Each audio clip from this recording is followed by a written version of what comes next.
Bom dia, amigos. Estou aqui para gravar um breve vídeo falando sobre o meu último livro, minha última obra, que é Operação Galileia. Esse livro,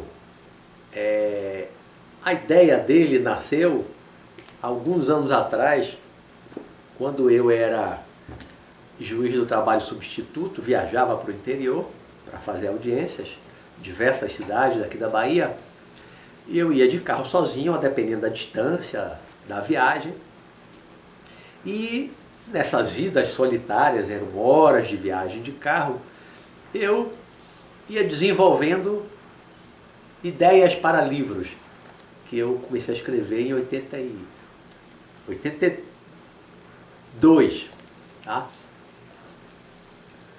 E um desses livros que eu desenvolvi nessas viagens, na época eu pensei num título que seria O Resgate de Jesus Cristo.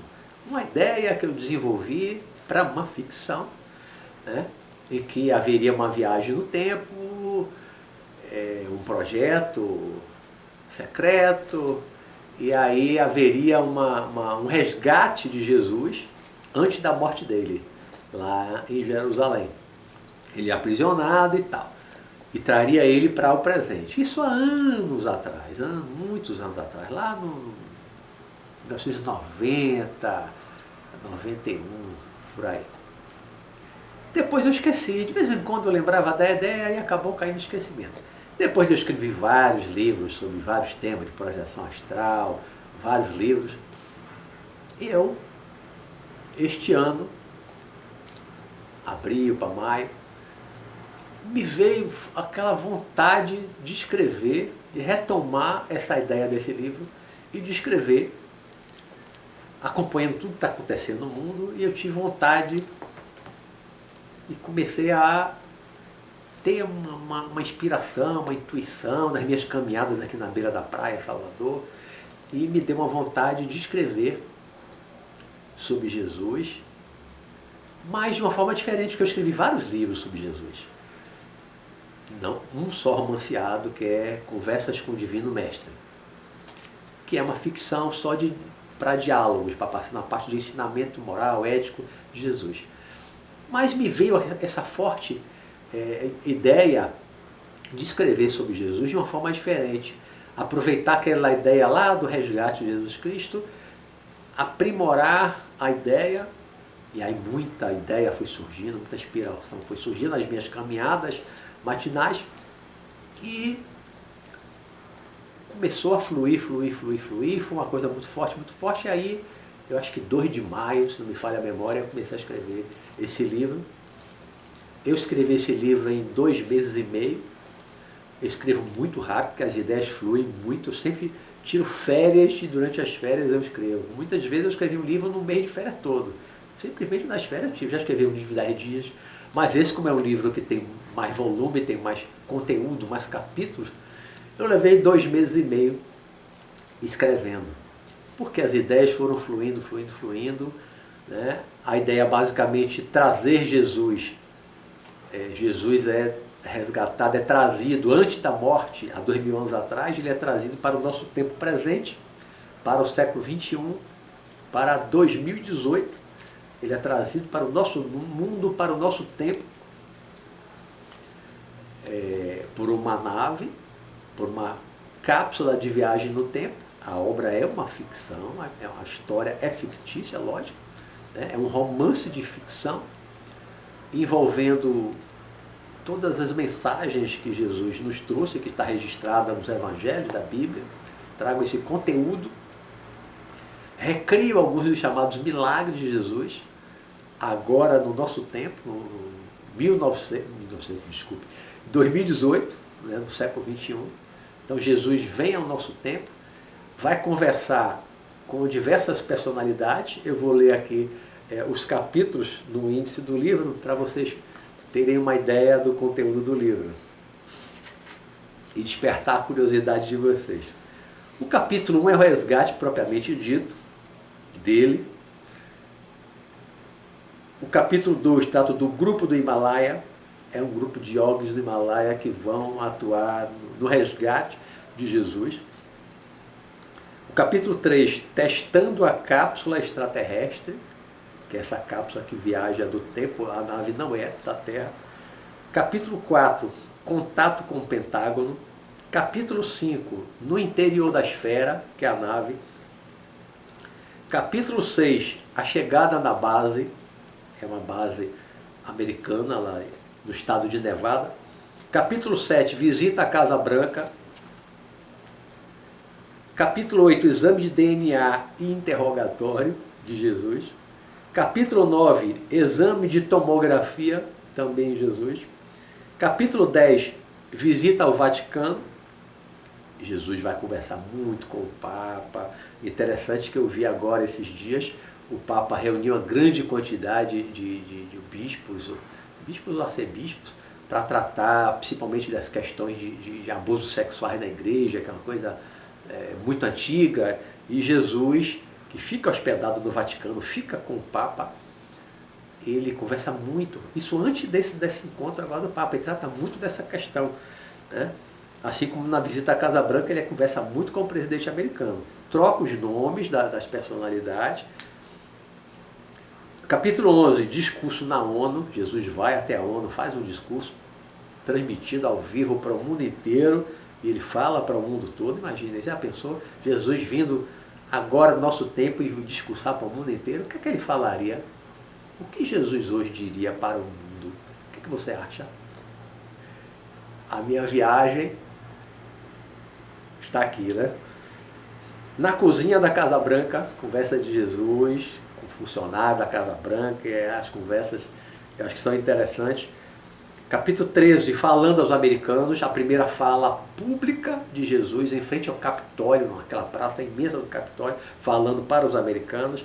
Capítulo 14, visita Israel, Jerusalém, tá? Com o primeiro-ministro de Israel, ele visita Israel, vai ao Muro das Lamentações, vai ver outras coisas lá em Israel, conversa muito com o primeiro-ministro sobre a questão palestina, inclusive dando sugestões.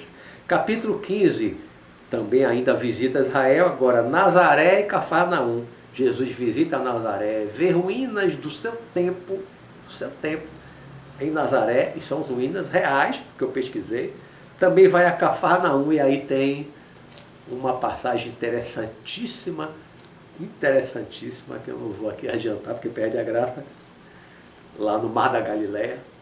Capítulo 16, visita a Alemanha, conversa muito com a primeira-ministra da Alemanha, e aí ele vai com a primeira-ministra da Alemanha ao maior campo de concentração, que fica na Polônia, próximo da fronteira com a Alemanha, e visita e tem percepções do passado, do que aconteceu com os judeus ali no campo de concentração.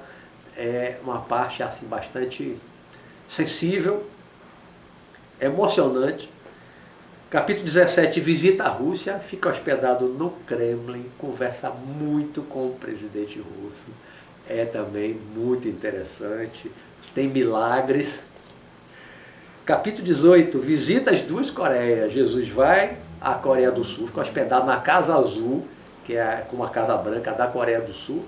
Lá, depois de conversar muito com o presidente da Coreia do Sul, aí os dois vão para a zona fronteiriça, aquela zona desmilitarizada, para encontrar com o presidente da Coreia do Norte, e aí os três conversam muito.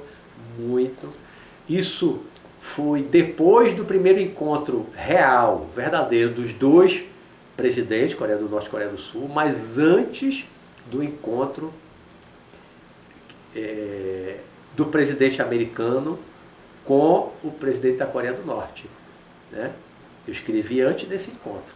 E agora a gente viu as coisas avançando mais para desmilitarizar, para desnuclearizar a península ali coreana. E aí eu acho interessante, porque algumas coisas que eu escrevi nesse livro, eu estou vendo mais ou menos se concretizando no plano real, na vida real.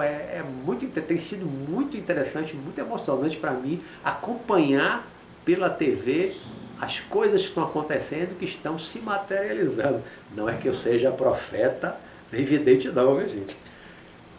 Capítulo 19, depois da Coreia, para onde Jesus vai, visita ao Brasil. Jesus vem também ao Brasil. Fala para os brasileiros, na esplanada dos ministérios, naquela praça lá, né, em frente ao Congresso Nacional. Jesus fala também para os brasileiros. 20, a decisão de volta no tempo. Jesus acaba decidindo voltar para o tempo dele. E o 21, de volta ao Monte das Oliveiras. E aí o que acontece com Jesus quando ele volta para o Monte das Oliveiras, onde ele foi resgatado? O que acontece com ele em seguida? Deu cumprimento a tudo aquilo que está nos evangelhos?